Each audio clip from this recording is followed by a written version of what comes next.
할렐루야. 8월 11일 화요일 아침 기도를 시작하도록 하겠습니다. 다 함께 사도신경으로 신앙 고백하겠습니다. 나는 전능하신 아버지 하나님, 천지의 창조주를 믿습니다. 나는 그의 유일하신 아들, 우리 주 예수 그리스도를 믿습니다. 그는 성령으로 잉태되어 동정녀 마리아에게서 나시고 본디오 빌라도에게 고난을 받아 십자가에 못 박혀 죽으시고 장사된 지 사흘 만에 죽은 자 가운데서 다시 살아나셨으며 하늘에 오르시어 전능하신 아버지 하나님 우편에 앉아 계시다가 거기로부터 살아있는 자와 죽은 자를 심판하러 오십니다. 나는 성령을 믿으며 거룩한 공교회와 성도의 교제와 죄를 용서받는 것과 몸의 부활과 영생을 믿습니다. 아멘. 오늘 우리에게 주신 하나님 말씀 이사야 24장 1절에서 13절의 말씀입니다. 이사야 24장 1절에서 13절의 말씀 한 절씩 나누어서 교독하시고 마지막 13절 말씀은 한 목소리로 함께 봉독하겠습니다. 보라, 여호와께서 땅을 공허하게 하시며 황폐하게 하시며 지면을 뒤집어 엎으시고 그 주민을 흩으시리니 백성과 제사장이 같을 것이며 종과 상전이 같을 것이며 여종과 여주인이 같을 것이며 사는 자와 파는 자가 같을 것이며 빌려주는 자와 빌리는 자가 같을 것이며 이자를 받는 자와 이자를 내는 자가 같을 것이라. 땅이 온전히 공허하게 되고 온전히 황무하게 되리라. 여호와께서 이 말씀을 하셨느니라. 땅이 슬퍼하고 세잔하며 세계가 쇠약하고 세잔하며 세상 백성 중에 높은 자가 쇠약하며 땅이 또한 그 주민 아래서 더럽게 되었으니 이는 그들이 율법을 범하며 율례를 어기며 영원한 언약을 깨뜨렸음이라. 그러므로 저주가 땅을 삼켰고 그 중에 사는 자들이 정죄함을 당하였고 땅의 주민이 불타서 남은 자가 적도다. 새 포도즙이 슬퍼하고 포도나무가 세잔하며 마음이 즐겁던 자가 다 탄식하며 솟구치는 기쁨이 그치고 즐거워하는 자의 소리가 끊어지고 수금타는 기쁨이 그쳤으며 노래하면서 포도주를 마시지 못하고 독주는 그 마시는 자에게 쓰게 될 것이라. 약탈을 당한 성읍이 허물어지고 집마다 닫혀서 들어가는 자가 없으며 포도주가 없으므로 거리에서 부르짖으며 모든 즐거움이 사라졌으며 땅의 기쁨이 소멸되었도다. 성읍이 황무하고 성문이 파괴되었느니라. 함께 있습니다. 세계 민족 중에 이러한 일이 있으리니 곧 감람나무를 흔듦 같고 포도를 거둔 후에 그 남은 것을 주움 같을 것이니라. 아멘. 오늘 본문 시작되는 이사야 24장부터 27장까지 말씀은 온 땅과 민족을 향한 종말론적인 심판과 또한 구원에 대한 그 말씀이 기록되어 있습니다. 먼저 오늘 본문이 시작되는 1절에서 3절의 말씀은 앞으로 온 땅에 임하게 될 하나님의 심판과 그로 인해 온 땅에 임하게 되는 여러 심판의 징조, 현상에 대한 그 기록이 담겨져 있습니다. 하나님께서는 땅을 공허하게 하시며 황폐하게 하신 후에 지면을 뒤집어 엎어 모든 주민들을 흩으실 것이라 그렇게 말씀합니다. 이러한 모습은 창세기 1장 말씀 가운데 혼돈하고 공허한, 그러니까 창조 이전의 상태를 떠올리게 하는 말씀과 같습니다. 그뿐만이 아니라 인류의 죄악으로 인해 온 지구를 덮쳤던 노아의 홍수 심판과 또한 자신들의 이름을 높이려 하여 흩어졌던 바벨탑 사건을 연상시키는 그러한 모습입니다. 세속적인 영광과 영화를 자랑하던 땅이 하나님을 떠나게 될 때에 한순간에 거칠고 황폐한 황무지로 변하게 된다는 것을 우리는 알 수 있습니다. 오늘 본문의 말씀은 당시의 사회적 신분의 일반적인 특성을 가진 모든 자들에게 동일한 심판이 임하게 된다는 것을 말씀합니다. 거룩한 직분을 맡아 백성을 이끌어야 하는 제사장이라 할지라도 예의가 될 수 없고, 돈이 많은 자나 적은 자, 사회적 지위나 신분, 성별과 직업에 상관없이 모든 인생이 하나님의 공의로운 법정 앞에 서게 됩니다. 인간들은 그동안 구축해 놓았던 어떠한 사회적인 기득권이나 안전장치도 하나님의 심판대 앞에서는 아무런 효력을 발휘하지 못할 것이라 하나님이 말씀하고 있습니다. 이 말씀을 통해서 우리가 깨달을 수 있는 것은, 하나님을 예배하지 않고 자기 자신이 스스로 주인이 되어 자기 자신만의 이익을 추구하던 세상은 결코 하나님 앞에서 무너질 수밖에 없다는 그 사실을 우리는 깨달을 수 있습니다. 그러하다면 이러한 심판을 피할 수 있는 유일한 길은, 우리 인생의 곤고한 날이 이르기 전에 우리를 창조하신 창조주 하나님을 기억하고 나 자신의 특권과 교만을 내려놓는 것뿐이란 사실을 우리는 또한 깨달을 수 있습니다. 자, 이제 본문 4절에서 6절의 말씀은 심판으로 말미암아 피조세가 겪는 통증과 함께 그 심판을 불러온 근본적인 원인을 명확하게 말씀합니다. 땅이 슬퍼하고 세잔하며 세계가 쇠약해지고 세상의 높은 자들이 무력해집니다. 기력이 다하여 잎사귀가 마르는 식물처럼 온 땅이 생명력을 잃고 죽어감을 말씀합니다. 자, 그렇다면 하나님께서 창조하신 아름다운 이 땅이 이토록 더럽게 되고 황폐하게 된 그 원인은 무엇일까요? 그 원인은 다름이 아니라 바로 이 땅 위에 거하는 인간들의 죄악 때문이라 하나님은 말씀합니다. 본문 5절 중반절 말씀에서 다음과 같이 말씀하십니다. 그들이 율법을 범하며 율례를 어기며 영원한 언약을 깨뜨렸습니다. 아멘. 아담의 범죄 이후에 땅이 저주를 받아 가시와 엉겅퀴를 낸 것처럼 인간의 도덕적, 영적인 타락은 피조세계 전체를 오염과 탄식을 불러오게 했다는 말씀입니다. 창조주 하나님의 창조 질서를 무시하고 하나님께서 내세우신 영원한 언약을 버린 채 내가 내 삶의 주인이 되어 살아가는 그 모든 행위가 곧 세상을 황무하게 만드는 근본 원인이라는 것을 말씀합니다.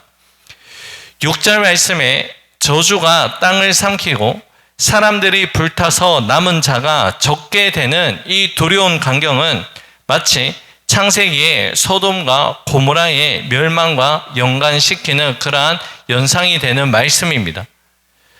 우리가 살아가는 오늘날 곳곳에서 들려오는 전쟁과 기근, 환경적인 재앙과 영적 혼란의 소식들은 결코 우연히 일어나는 일들은 아닙니다.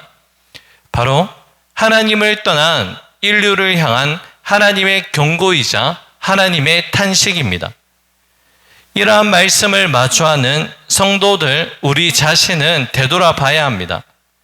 세상의 제약을 보며 손가락질하기에 앞서서 우리 역시 하나님보다 나 자신을 우선순위에 두고 살고 있는 것은 아닌지 자복하고 통회하는 마음을 우리는 가져야 합니다. 모세가 가시떨기 나무 앞에서 신을 벗었듯 우리도 주님 앞에서 겸손히 내 삶의 주권을 내려놓는 거룩한 정화의 과정이 매일 삶 가운데 이루어져야 합니다. 나아가 이 땅에 제약을 아파하며 진정한 공의와 평화가 임하기를 구하는 기도의 파수꾼이 되어서 우리는 오늘 이 하루를 하나님 앞에 서며 살아가야 할 것입니다. 자, 7절에서 12절의 말씀은 하나님의 심판이 임하였을 때에 세상이 자랑하던 경제적 번영과 유흥 그리고 허탄한 기쁨들이 어떻게 한순간에 소멸되는지를 생생하게 묘사하고 있습니다. 포도나무와 새 포도즙은 성경에서 번영과 평화 그리고 잔치의 즐거움을 상징하는 표현입니다. 그러나 하나님의 심판이 시작되었을 때 어떠한 일들이 일어납니까? 포도나무가 시듭니다. 그리고 마음이 즐겁던 자가 탄식하게 됩니다. 소고와 수금 그리고 소리가 그치게 되며 노래하며 술을 마시던 모든 자들의 한의와 그 소리가 끊어지게 됩니다. 사람들은 자신들이 겪는 괴로움을 잊고 쾌락을 추구하기 위해 독주를 찾지만 하나님을 떠난 인생에게 독주는 오히려 쓰디쓴 고통으로 다가오게 됩니다. 기쁨을 얻고자 세상의 유흥을 헤매어 보아도 그것이 가져다 주는 것은 깊은 한숨과 비참함과 피폐함을 경험할 수밖에 없습니다.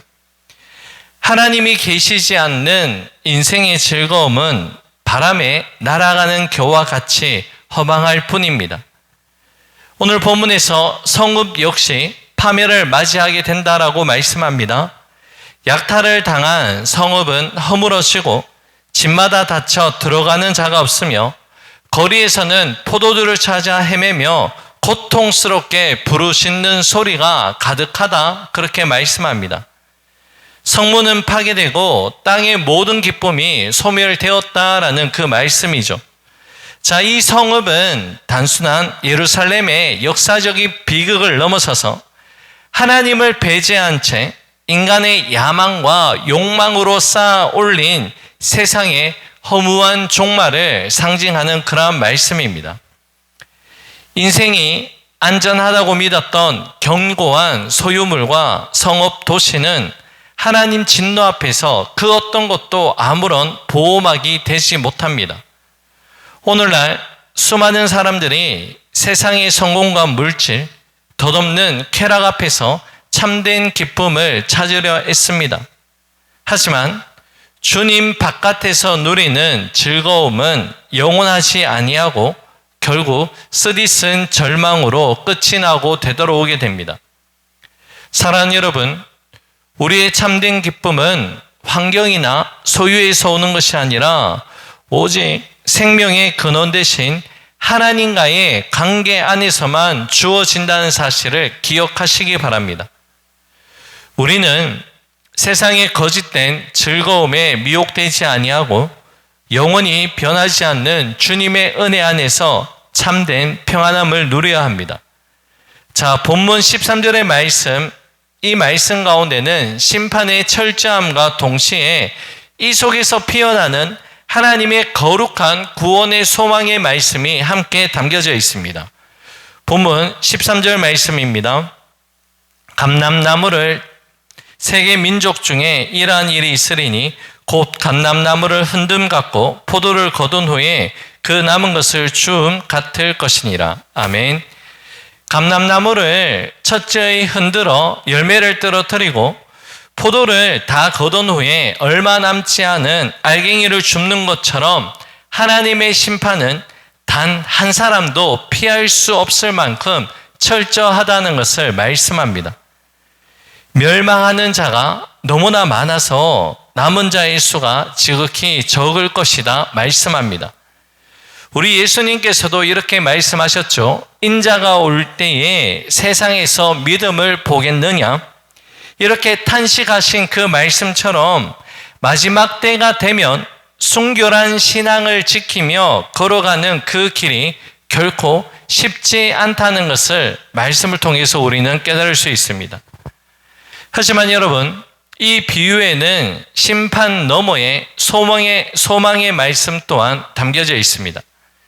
하나님의 목적은, 심판의 목적은 완전히 멸망시키는 것이 목적이 아니라 오염된 세상을 정화하고 소수의 남은 자를 통해 새 역사를 일구어 가시는 분이 우리 하나님이십니다. 감람나무의 가지에 끝까지 남아있는 열매처럼 세상의 타락과 심판의 풍파 속에서도 타협하지 아니하고 믿음을 지킨 자들을 통해 하나님 나라는 반드시 회복되어집니다. 그러하기에 심판은 멸망 자체로 끝나지 아니하고 완성과 회복으로 나아갑니다. 우리는 이미 임한 하나님의 나라를 살아가며 장차 예수 그리스도 안에서 완성을 이루실 하나님 나라를 바라보고 살아가는 거룩한 백성입니다. 예수 그리스도의 십자가 은혜를 통해 우리는 하나님의 새 언약 안으로 들어왔음을 믿는다면 이제 우리의 삶은 그 언약에 신실하게 응답하는 삶이 반드시 필요한 줄로 믿습니다. 이제 오늘의 말씀을 맺고자 합니다. 매일의 삶 속에서 내 고집과 욕심을 버리는 자기 부인을 실천하고 내가 속한 가정과 교회와 일터에서 하나님의 주권을 인정하며 살아가는 것이 회복으로 나아가는 첫 발걸음입니다. 세속적 야망이 무너지는 심판의 날에도 끝까지 남을 수 있는 유일한 것은 오직 주님을 향한 정결한 믿음과 사랑인 줄로 믿습니다. 오늘도 순간순간 주님을 더욱더 의지하며 신실하게 언약의 길을 걸어가는 주님의 자녀로 신실한 삶을 살아갈 수 있기를 주님의 이름으로 간절히 축복합니다. 기도하겠습니다. 고맙고 감사하신 사랑의 주님, 내가 주인이 되어서 여전히 나 자신을 고집하며 살아가는 헛된 마음들을 다 내려놓게 하여 주시고 순간순간 주님을 의지하고 말씀에 순종하며 살아갈 수 있는 믿음의 백성의 삶을 살아갈 수 있도록 은혜 다하여 주옵소서. 모든 것 주님께 감사드리며 예수님 이름으로 기도 올려 드립니다. 아멘. 하늘에 계신 우리 아버지, 아버지의 이름을 거룩하게 하시며 아버지의 나라가 오게 하시며 아버지의 뜻이 하늘에서와 같이 땅에서도 이루어지게 하소서. 오늘 우리에게 일용할 양식을 주시고 우리가 우리에게 잘못한 사람을 용서하여 준 것 같이 우리 죄를 용서하여 주시고 우리를 시험에 빠지지 않게 하시고 악에서 구하소서. 나라와 권능과 영광이 영원히 아버지의 것입니다. 아멘. 개인적으로 기도하는 시간을 가집니다.